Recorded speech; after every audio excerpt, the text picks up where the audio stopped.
Hello friends, class 10 से आज एक क्वेश्चन सॉल्व करते हैं। चैप्टर लिया है सिमिलर ट्रायंगल और क्वेश्चन देखिए आपके स्क्रीन पर आ रहा होगा। मैं क्वेश्चन अपनी बुक से पढ़ता हूं।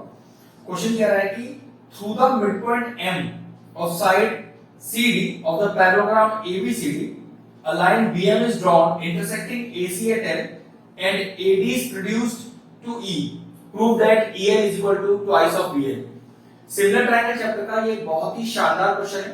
फिर से एक बार स्टेटमेंट पढ़ते हैं और इसका फिगर बनाते हैं। देखिए सबसे पहले क्या कहते हैं, through the mid point M of side CD of parallelogram ABCD। देखो सबसे पहले एक पैरेललोग्राम बनाते हैं ABCD, उसके बाद फिर मैं आपको देखो प्रॉपर्ली करके दिखाऊंगा। तो A B C और D। अब देखिए क्या कह रहा है, क्वेश्चन कह रहा है कि through the mid point M of side CD, side CD पर एक मिड पॉइंट M है, through which a line BM is drawn, through which a line BM is drawn. तो लाइन BM इज ड्रॉन करो, ठीक है। फिर वो क्या कहता है, इंटरसेक्टिंग AC एट L, जो AC को L पॉइंट पर इंटरसेक्ट कर रहा है।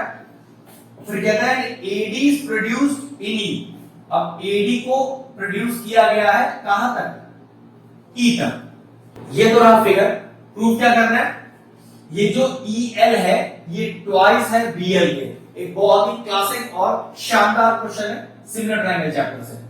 सबसे पहले गिवन लिखते हैं कि हमें क्वेश्चन में गिवन क्या है।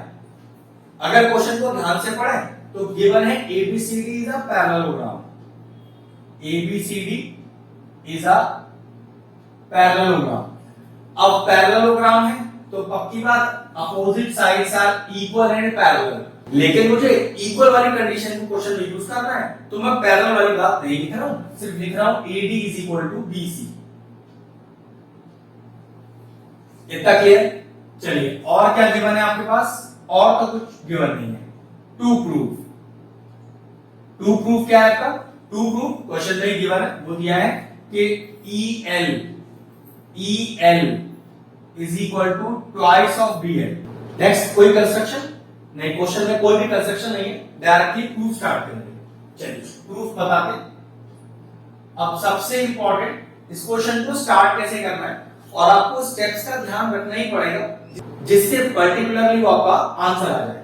सबसे पहले क्या करना है, ट्रायंगल लेना है EDM ये वाला, और दूसरा ट्रायंगल लेना है BCM ये वाला, और दोनों ट्रायंगलों को कॉन्ग्रुएंट करना है। जी हाँ, कॉन्ग्रुएंट करना है। फिर समझ लीजिए, ट्रायंगल EDM, ट्रायंगल BCM और दोनों को कॉन्ग्रुएंट करना है। तो चलिए पहले ट्रायंगल का नाम लिखते हैं।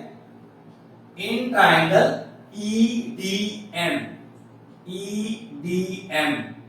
And triangle BCM। अब ऐसी कोई तीन चीजें ढूंढते हैं जिससे मेरा ट्रायंगल कॉन्ग्रुएंट हो जाए। तो ध्यान से देखो, क्या एंगल 1 एंगल 2 के बराबर हो सकता है, ऑल्टरनेट इंटीरियर एंगल। और वो क्यों हो सकता है, वैसे देखो ये दो पैरेलल लाइन है।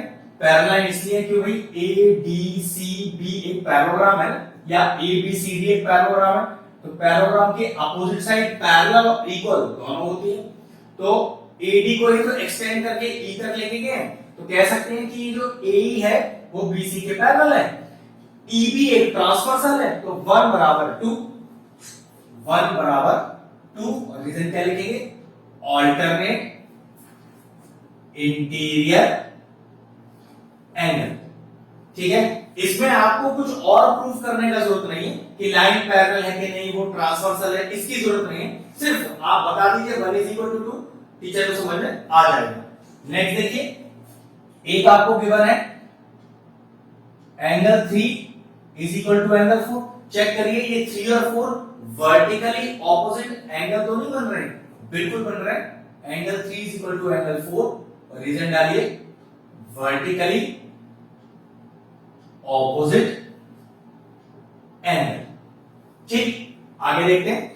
और कहीं DM और CM बराबर तो नहीं है, बिल्कुल बराबर है। क्यों, क्योंकि M is the mid point of CD दिया हुआ है, गिवन है ना, ये बात हम लिख सकते हैं।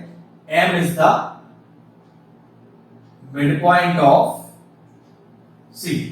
तो उस वजह से कह सकते हैं कि अगर एमसीडी का मिड पॉइंट है तो सीएम और डीएम आपस में बराबर। यहां भी चेक करो, सीएम और डीएम आपस में बराबर, CM is equal to DM.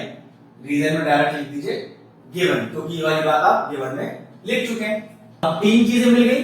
अब ये तीनों चीजें किसी एक ट्रायंगल में कौन सा ऑर्डर बना रही है जिससे कॉन्ग्रुएंसी प्रूव हो जाए। तो ध्यान से देखो, एक ट्रायंगल चेक करते हैं। एंगल लिया, फिर एंगल लिया, फिर साइड ली। तो एंगल एंगल साइड, तो कैसे लिखेंगे? Triangle EDM congruent to triangle BCM। और रीजन क्या हो गया?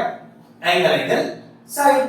अब इस कॉन्ग्रुएंसी से हमें फायदा क्या हुआ? ये कॉन्ग्रुएंसी हमने क्यों करी? तो दो ट्रायंगल्स आपस में हमने भी कॉन्ग्रुएंट प्रूव किए, तो जो DE साइड है वो BC साइड के बराबर हो गई। यहां से चेक करो, DE अब BC की जगह CB लिखेगा, DE is equal to CB और रीजन CBCD। तो बच्चे लोग कॉन्ग्रुएंसी के बारे में जानते हैं, वो समझ सकते हैं कि कॉन्ग्रुएंसी में जो हम नाम बोलते हैं उसका ट्रायंगल में नाम का ऑर्डर बिल्कुल एग्जैक्ट होना चाहिए। जैसे कि मैंने चेक किया कि भाई DE और CB बराबर है, तो ध्यान रखिएगा DE, तो यहां CB का ऑर्डर CB ही लिखना पड़ेगा, BC नहीं लिख सकते। कॉन्ग्रुएंसी की यही प्रॉब्लम है। तो पता चला कि DE बराबर CB आ गया, ठीक है। अब सेकंड स्टेप, कॉन्ग्रुएंसी तो हो गई। अब सेकंड स्टेप में क्या है?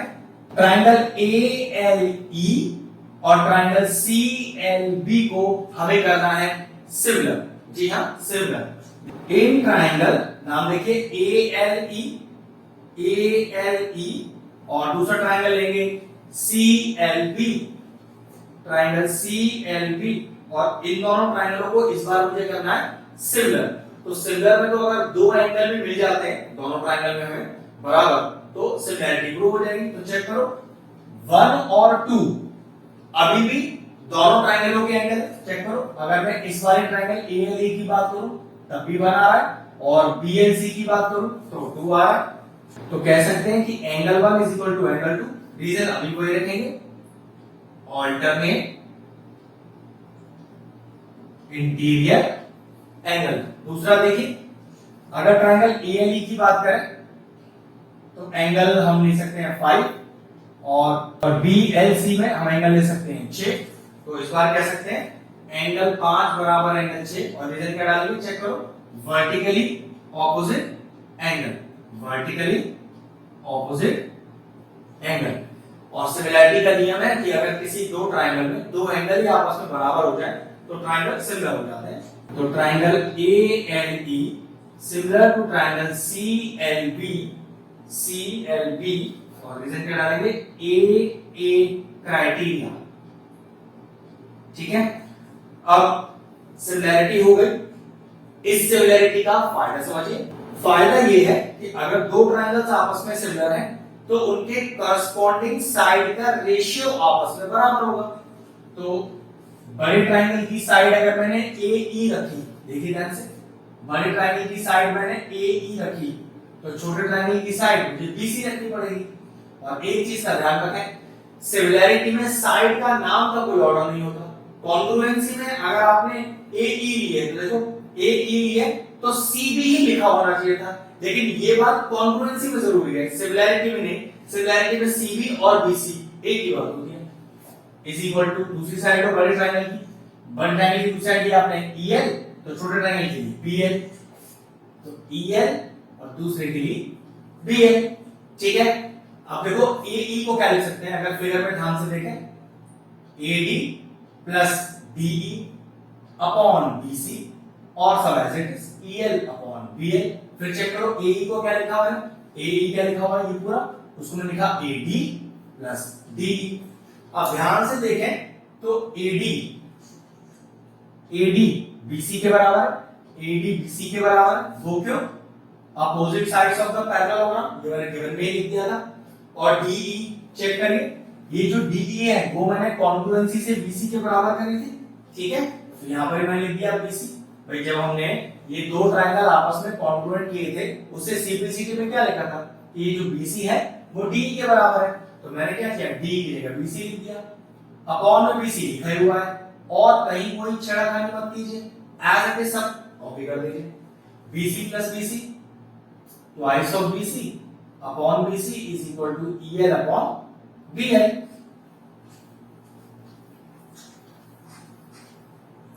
चेक करिए, बीसी से बीसी कट गया, क्या बचा, 2 is equal to EL upon BL. अब क्रॉस मल्टीप्लाई कर दीजिए, तो EL is equal to twice of BL. ये लीजिए क्वेश्चन प्रूव हो गया। बस ध्यान रखना है, पहले कॉन्ग्रुएंसी करनी है, फिर सिमिलैरिटी करनी है, कॉरस्पॉन्डिंग साइड को बराबर रखना है, आंसर आ जाएगा, क्वेश्चन फिनिश हो।